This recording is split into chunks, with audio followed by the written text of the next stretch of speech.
Hi, I'm Micki Carroll. I'm the editor for Autumn Cara Press, and I am a cat herder. I wear many hats as a cat herder. I wear a publisher hat. I wear a writer hat. I wear an editor hat, a mentor hat, and an educator hat. And today I'm going to put on my educator hat and talk to you about annihilating adjectives. Kill your adjectives. Destroy adjectives. Get rid of them. Okay, well, maybe not all of them, but get rid of a lot of them. We as writers sometimes use adjectives as a crutch. We can become dependent upon them for offering the reader a description. However, adjectives really aren't always the best way to describe and to entice your reader. Let me give an example of this. He was careful and intent, with a scruffy beard and beady eyes. Versus, he was pulling items from a trash bin carefully, dark eyes darting left and right. His beard, rough as steel wool, had flecks of food in it. Which did you like better? Did you get a better picture of our character from the first or from the second description? What's the difference between them? The first description, he was careful and intent, with a scruffy beard and beady eyes, has 4 adjectives and 0 action words. The second description, he was pulling items from the trash bin carefully, dark eyes darting left and right. His beard, rough as steel wool, had flecks of food in it. There are only 3 adjectives in that description, but there are 2 action verbs. He's pulling. His eyes are darting. There's something going on in the second description. And that's what readers are enticed by. That's what pulls a story forward, is some action. Doesn't mean we want to have no description. We do want to have a picture of what they look like, but sometimes that can best be done with action. So dialogue and action verbs, as opposed to adjectives, can be really, really a helpful tool for authors.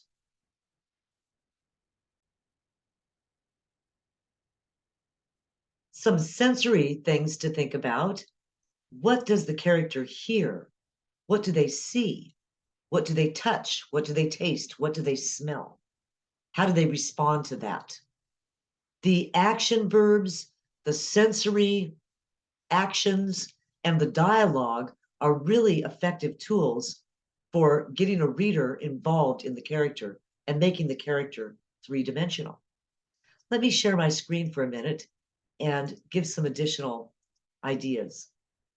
So some ways that we want to think about this. Here's the first sentence that I gave. He was careful and intent, with a scruffy beard and beady eyes. You know, it needs more. And that's where, when we realize this is really not giving me a 3-dimensional character, we want to go back in and add the action. What was he carefully doing? In this case, he was carefully pulling items from a trash bin. That really helps a lot to add just a little bit of action in there. Now we really understand something about this character that we didn't from just the adjectives. By showing and describing the action, we get into their senses. And we can go further by describing what they hear, touch, taste, smell, and see. So again, things like his beard being rough as steel wool gets us a sensory description.